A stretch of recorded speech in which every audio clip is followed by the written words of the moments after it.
Coming up on this week's episode of Check Your Balances, we wrap up 2023, look at all of the things that happened this year, from the markets to dumb things that Dan and I spent money on. Stick around, that's coming up next. Check Your Balances is a show produced and owned by Craftwork Capital. The views expressed by the hosts and their guests are personal opinions and should not be considered personal financial advice or the opinion of Craftwork Capital.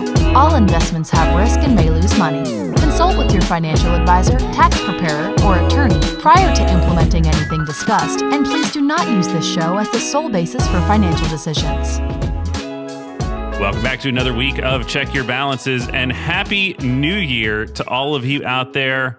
I'm Ross Anderson, joined as always by my co-host Dan Maseka. Good to see you, my friend. Good to see you. I'll admit I'm struggling today with what's probably the flu. I've got my handy dandy Check Your Balances mug here trying to give me some energy while we record. I am also drinking out of my CYB mug, which I appreciate. We did not plan that, but we have coordinated coffee cups today. It's the best coffee cup. I also found a couple extra bonus mugs in my basement. I think I have two, so we'll have to find a way to get those into the hands of the people at some point. Oh, there you go. Well, so we're recording this on the final trading day of the year. I said last week in our show that we wanted to have basically year-end data, and we're about as close as you can get without you and me waiting till after 4 p.m. today. But we're basically looking at the end of 2023 as we record this, and you all are listening to it just after the new year. So I think this is a great time to reflect. Now, the first reflection, I'm going to send a huge thank you again to Kelly Phillips Erb for talking to us last week about the Moore versus United States case in the Supreme Court. She sent in a quick note about an error that she made, and I really appreciate the diligence on her part, that the Moores are not from North Carolina, but they are from Washington. She apparently noted NC on her documentation where she was taking notes, which she meant Ninth Circuit. And she's from North Carolina and basically continues to say North Carolina, I think, because she sees that NC notation.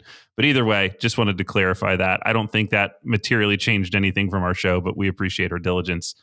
But let's look back on the year, Dan. Let's look back at the market. Let's look back at, I think personal finance wise, looking back at your spending is incredibly important. And this is a good time of year to do it. What happened? What do you make of 2023? So at one of my holiday celebrations with my family for Christmas this year, a family member said to me, I don't really get it. It seems like the stock market's doing great and nobody feels good. Is that your take? Is that a beautiful summary of 2023? Do you feel like people feel as good as the market was? I think maybe a little bit of confidence is coming back, especially over the last few months where the market has rallied hard. But I keep going back to something you used to say a lot, and it's that you could give people almost perfect information about the future, and they still might get the investing part wrong. Like, it has been an incredible market year by all accounts, like almost the best you could hope for. But like you said, I don't know that people were feeling good. And if we rewind a year, I think most people were very pessimistic about what was coming ahead. And if you had taken yourself out of the market or led with fear, you missed out big time.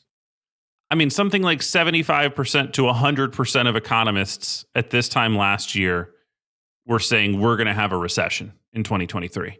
That the combination of higher interest rates and continually rising interest rates, which I don't know anybody knew when they were going to stop raising the interest rates, but we knew that that was going to be the story. And a consumer that was starting to look tapped out. And I think even this time last year, we were starting to say, hey, consumer debt's rising a little bit. You know, maybe that growth engine that has kind of been the YOLO consumer that's just in there spending money regardless of what's going on, they're just going to run out.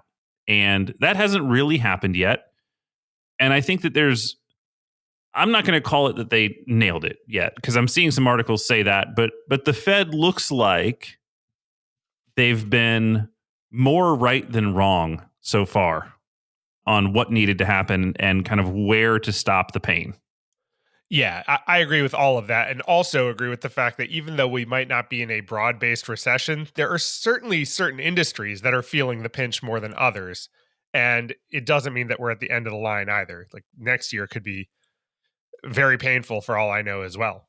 Yeah, so I think the story of the market this year is really, I would break it into two chunks. I'm looking at a chart and I tried to put I'm using a bunch of relative ETFs just because it was easier to chart it this way, but I'm looking at large caps, developed international, emerging markets, small caps, real estate, bonds, and mid caps, right? So kind of the major equity indices. And first of all, the story of the year has been large caps, right? Large cap stocks, the S&P 500 again has demonstrated that diversification is stupid and you shouldn't worry about it. Almost even more so than it shows, right? Because now the famous term that everyone's using is the Magnificent Seven, referring to the large seven, basically tech stocks in the S&P 500. And to show the contribution of those stocks to the performance of the S&P, I like looking at the just general S&P 500 index, which is market weighted, alongside an equal weighted index where every company gets an equal share, basically in that ETF. And the difference in performance between those two, from what I'm looking at year to date, is like 12 or 13% for the year. So Huge. yeah, so the outsized contribution of the Apples, the Metas, the Alphabets, the Nvidias, like those are the things that have been carrying to a large extent that index. Because if you look at the other indexes, it hasn't been the same rosy story all year, at least. Yeah, the seven, and you and I both get this now, but from market sentiment I think it's marketsentiment.co, their email that came out this past week, Nvidia, Meta, Tesla, Amazon, Microsoft, Alphabet, and Apple, the worst of those up 55% for the year, which is Apple. Nvidia up 2.5 times, which is just wild. Meta up 187%, Tesla up 142. And these aren't year-end numbers, but just incredible growth numbers out of the biggest names in the index that are really driving it, where the S&P looks like it's going to finish the year at about, 24% positive, which is a huge year. And if you had been concentrated in any of those names, you're pretty excited about it. Totally.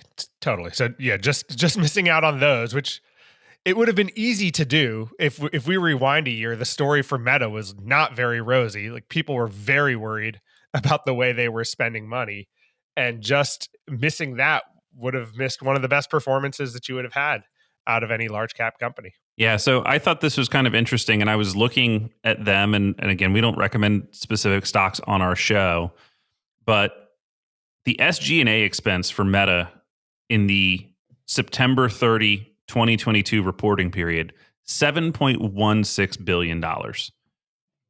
Here a year later, 4.73. That is a massive reduction in selling general and admin expense. Now, I think that's been the interesting story, and that was kind of my response to my family member that asked about, well, what's driving this?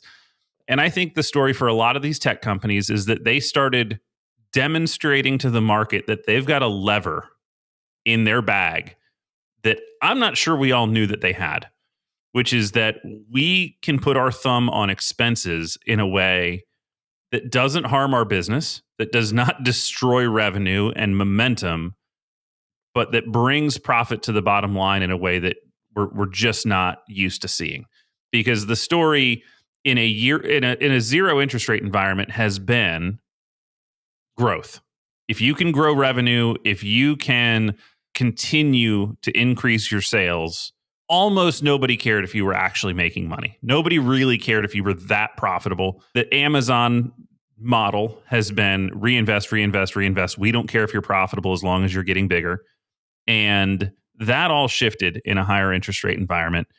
And so I think by pulling out that lever and saying, yeah, we can do this. We can lay off 10,000 people or whatever the number was. I mean, just incredible numbers of people depending on which company you're looking at here, and really get our cost structure under control and look at what we can do. And so I think that's kind of been the story. Is it's not necessarily that everything's been great this year. It's that the companies that are driving the market have been really aggressively cost cutting, and multiples have expanded. The other theme, I think, has been excitement around AI. And so, I mean, certainly that's been the big push for NVIDIA, I think. But that to me feels like the main theme. It wasn't necessarily that the economy boomed in 23. It didn't. But for the companies that were moving the needle the most on the index, I think that's kind of the storyline. Yeah, we were shown that businesses are nimble, which is in part why I'm always long-term optimistic, is businesses are living, breathing things and will respond to outside stimuli. Like if something changes, they're going to adapt their business to make sure that they can continue to thrive in that environment. And the good ones will succeed. And I think we saw that to a large extent this year, as exampled by what you just said. Now, I said that this was a bit of a story of two rallies, I'll call it, this year. That first 3 quarters of the year, I think, was really what I just said. I think it was that cost cutting. I think it was the large cap tech that really led. And it's not that large cap stocks didn't have a good end of the year either. But listen to this, Dan. The sell off that we got in the third quarter, we had a little bit of a kind of sell down from, let's call it September through the end of October, right? It's about 2 months. On October 27th, looking at all of these ETFs that I'm using as comps, the only one that was positive was large cap. So developed international, negative price return, small caps, bonds, real estate, very negative, down 13% for the year. From that point to where we are now, with small caps finishing at a 16% return for 2023, developed international up about 13%, real estate even showing a positive 7%, and emerging markets at 5%, right? All of these things that were negative at the end of October in a pretty meaningful way, showing huge rallies from that point to the end of the year.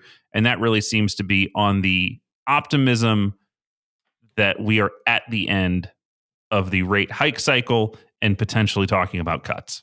Yeah, I mean, some people are talking about a large number of cuts next year. My main fear is that we are betting too much that that's going to be the case. And the biggest killer for the market is when expectations and realities don't meet.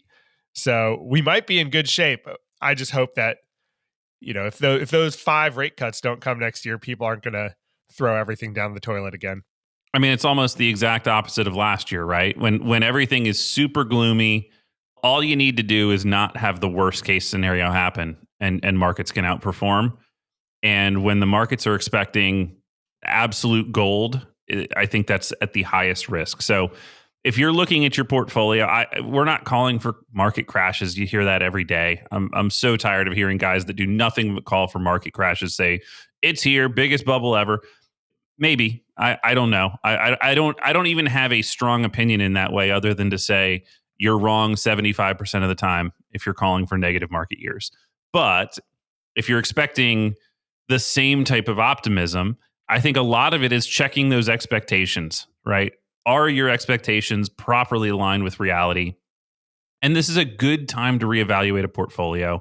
Hopefully you've had a nice recovery from what was a horrific 2022, and start looking at it. Look at it in the context of your financial plan. How much closer to retirement are you? Are you within 5 years of when you were expecting to stop working and start spending some of this money?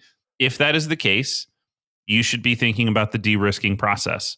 And we tend to think about that in an annual sort of way, where you go, okay, am I prepared for that next year? Am I prepared for the year after that? Right? Where is that money going to come from? This is a good time to be doing that. Yeah, or rebalancing. With all the different asset classes moving the way they have, you might be out of whack. We don't typically subscribe to the frequent and kind of automated rebalancing method, but that is something you want to keep track of and make sure everything is still, within a reasonable tolerance of where you want it to be. This is also a great time of year to be thinking about your spending and your savings plan. And so Dan and I, as part of having some fun in this kicking off the year episode, we took a look at our personal expenses. And this was not fun for me. This is not fun for you? No, I did not enjoy it. I think a lot of people don't like this. I think this is what people should be doing this time of year, is taking a look at their budget, and not their budget in terms of what category am I hoping to spend my money in next month and the month after that, but where did you actually spend your money looking at the last year? Now, if you're using a credit card for your day-to-day expenses, the year-end summary is the greatest tool in the world. They literally print you your, Spotify wrapped version of your entire credit report for what you spent money on. They break it down into categories, and they're not always perfect, but they're normally really, really close. If you don't pull down those annual statements every year, I would encourage you to take a look and give that a look, right? We're doing that before the actual end of the year. So I am using Rocket Money for this. With Mint.com going away, I've been testing Rocket Money to see if this is going to be my replacement for it. So far, fairly happy. Who doesn't pay us, but again, I'm always happy to take money if it's offered. Correct. Yeah, no, we are not sponsored by Rocket Money. I am paying for their premium for a year out of my own pocket. It's not even I mean, I guess in theory I could write it off as research expense or something, but currently paying for that personally just to try it. So we're taking a look at some expenses. Dan, what was the biggest number expense wise that you came up with? And does it put a smile on your face or does it make you upset? No, so I'm using my credit card statement. The biggest numbers are tax payments. I'm going to exclude those and mortgage and all that. Yeah, mine was also a tax payment. Yeah. I really hated that. The biggest expense on my credit card this year was a $2,061.84 auto repair bill for my wife's car. Does not put a smile on my face, I'll tell you that. Then an insurance payment. The next one is a $1,000 payment to Anne Arundel Veterinary Clinic for my dog. Ooh, not a smile on my face. Okay. I spent a lot of money on stuff that I wish I didn't have to, is what this told me. So my biggest single expense for the year was the lodging for a trip that I'm actually taking next week. And it does put a smile on my face because I am getting ready to, this is kind of my splurge trip. It's the home for a ski trip out in Breckenridge. I'm hyped for it right now. And so my largest one expense other than a tax payment or mortgage stuff, I think makes me very excited. That does sound fun. Yeah. The next one that puts a smile on my face is I'm also taking a trip in a couple weeks. We're going down to Florida to visit some family. I'm excited about that. The splurge, I'll go with the splurge category. I don't know if you have any splurges up there. I have a $359.50 purchase to see the Foo Fighters next summer with my buddy. Okay. So I'll always pay for a great show. And my new thing is I like traveling for live music. I like seeing it not, in the hometown. I like going to a destination. We're going to travel up to Pennsylvania. I'm going to try to convince him to do some historical sightseeing while we're up there. And I'm not sure I'll win that battle, but at least we'll see the Foo Fighters and have a good show. Dan, do you have a most annoying thing that you spent money on? Is there one that you look at that you just go, oh, gosh, I can't believe that? Honestly, it's always the dog. We've talked about my dog so many times. She's 12 years old this week. I have to guess I've spent $4,000 or $5,000 on her this year. And that's a big number. It's a huge number. So between veterinary, like non-routine veterinary visits this year, she's getting old and stuff happens to her. And just the routine stuff, like all the flea and tick, the food, the snacks, the shots and vaccine, like all that stuff is such a hidden budget item. Like that's a big number. It's a big number. That's interesting. I mean, it is a big number. Does that not get wrapped into kind of regular grocery spending? Do you see it lined out differently? Because I don't think that I would notice stuff like that because it just kind of gets baked into my shopping and my routine stuff. So I get all the stuff from different places. So like they don't pay us. They don't sponsor us. Chewy sends over some of this stuff. So that's like an explicit bill. The vets are separate.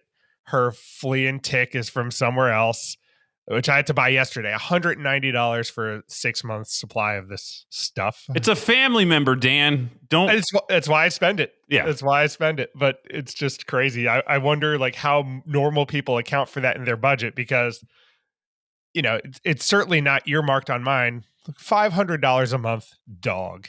Like that's an expensive budget line item. So I had two things that were on mine that were just really, really annoying. One, we talked about briefly on the show, which was my towing expense. And we've been joking about this for a while. You and I just personally, I still don't know if I'm going to escalate it to the point of going after these people. I really want to, just to ruin their day. I was told that because it's a corporation, if you try to take them to small claims court, they will send in a lawyer and that moves it to district court.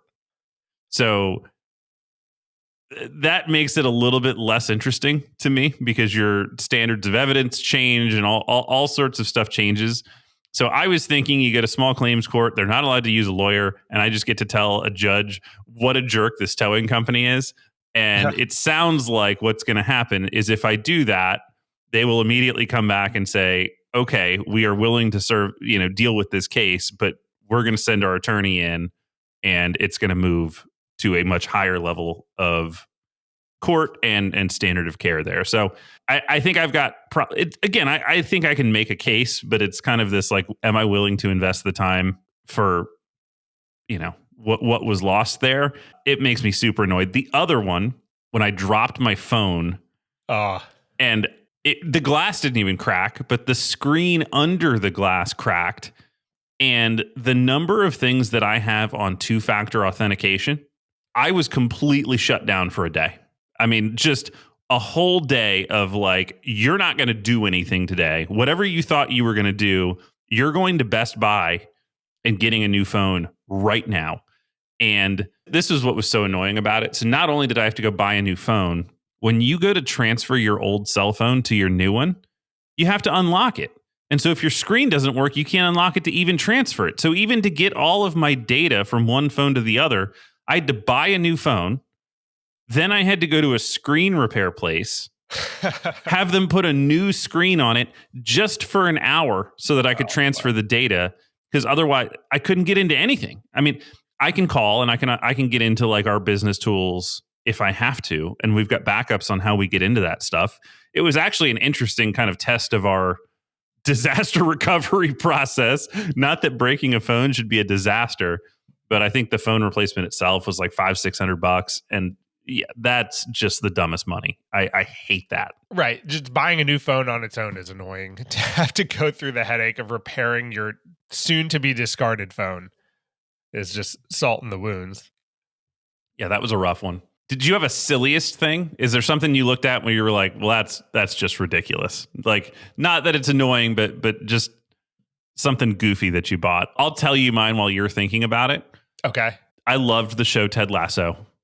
I ended up buying like a silver token that says believe on it in like the Ted Lasso script. I don't know what I'm going to do with it. It's sitting in a drawer in my home. Nice. I don't know why I bought this. It was like $40, but to have a like silver token with the Ted Lasso believe, that's the dumbest thing perhaps that I spent money on this year, but it doesn't make me upset. I'm actually glad that I own that. If it makes you happy, it's all that matters. Yeah. What is the dumbest thing I've spent money on? I don't know. I'm sure I spend money on lots of dumb little things, but it's probably so routine that they don't jump out to me. So Dan, we didn't prep for this, but is there anything you're doing different going into 2024? Does reflecting on your budget, are you looking at your savings rate? Are you looking at kind of where you're putting savings? Has anything changed in that realm for you? I'm bumping my 401k contribution by 1%. I'm not quite at the level of where I want to be as kind of like a terminal savings rate there yet. So I'm going up 1. For folks out there, I think this is a good time again of year to do that, is take a look. If you're not at the limit's going up to $23,000 for 2024 if you are under age 50. So you're getting an extra $500 of headroom there. So you may be able to change those contributions right now if you were already maxed out last year. And if you're not, again, this is a good time to do it. Yeah, that's honestly a good best practice. Take a look at it. This year is going to be a transition year for us. My daughter's out of preschool and into public kindergarten, where that monthly bill has dropped to 0. So we're going to focus on savings this year and be able to capture the $2,000 plus a month that was going out to that school, which worth it, but I'm very happy to not be paying that anymore. So I think that's our focus this year, is to keep all the automated stuff we have going, and then hopefully just build on top of that and make sure that we keep that discipline going. Because when you're paying a bill, it's the same muscle as savings. You just can't pretend that money is now free and available for whatever you want. So it's the easiest transition to make, is once something stops, just move it to a different objective instead of letting bad habits build afterwards. I mean, that's really the snowball method of paying off debt, right? Is if you're making a payment and you pay off one bill, not to then celebrate and enjoy that new cash flow, but to kind of redirect that same power to the next piece of debt that you have. So for anybody that's out there dealing with debt service and kind of working through getting some bills paid down in that way, yeah, you don't let yourself celebrate and enjoy each of those little wins. The key is to kind of say, hey, I've already adjusted my spending to that amount. Keep the discipline going. And you're exactly right. If you can pay down debt, you can save. Both of those are you have to earn the money and not consume it. That is the key. Those are the same muscle that you're flexing when you do that. You should do a little celebration. Do a little celebration, then move on. I know. You're right. Yes, but the key is not to like completely absorb that same cash flow into your budget. So Right, yeah, I'm not saying don't like penalize yourself or not feel proud of the accomplishment. That's not the point. But yes, it's a good time to be evaluating all of that stuff. All right. To wrap up, Ross, I know we didn't prepare for this either. Do you have any best of 2023 that you'd like to shout out, like music, books, movies, anything you think the people should know about? Oh goodness. I can give a couple if you want to wait. I'm happy to give shout outs to things that excite me. Yeah, I mean, I think Morgan's new book is probably on my best of list. Other things that I mean, just personally, things I've been reading. I'm about halfway through right now an oral account of Anthony Bourdain's life. It was an interview with like all of the folks that he worked with over the years, and just getting to hear kind of what his real path was like from being a child going through the addiction stuff that he faced, what he was like as a young cook into being a TV star and the personality. I'm fascinated by him. Like when I get asked that question of like, who would be your all-time dinner guest of, who would you want to hang out with and have a meal? Anthony Bourdain is my answer to that. I think he'd be the coolest person to have a meal with. But yeah, so those would be the two that come to mind without having prepped it. But, movie wise, I thought Oppenheimer was great. I don't know. I don't have good answers right off the top of my head there. That's cool. I need to see Oppenheimer. I just heard an interview with the person who did the musical score, and it blew my mind just the way he thinks about music on such a different level than I do. It was really cool. Haven't seen the movie, but that's coming up next.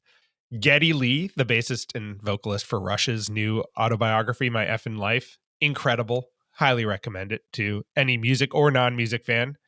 My wife hates Rush's music. She finds it intolerable, but she watched a documentary and grew to love the people of Rush. Okay. So even if you don't care about Rush, I think it's a good read.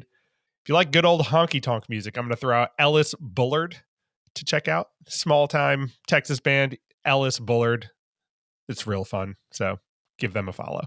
Yeah. I mean, music wise, he's not new. Leon Bridges, I absolutely love.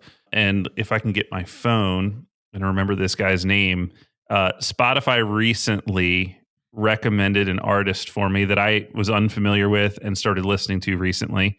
Tom Misch, Misch. He's a guitar player I think he's multi-instrumental, but I hear a lot of guitar.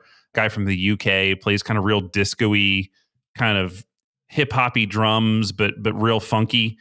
Absolutely digging his stuff. I don't know if that's just Spotify curating something small for me, but if that sounds like it's your jam, Tom Misch, really enjoy it so far.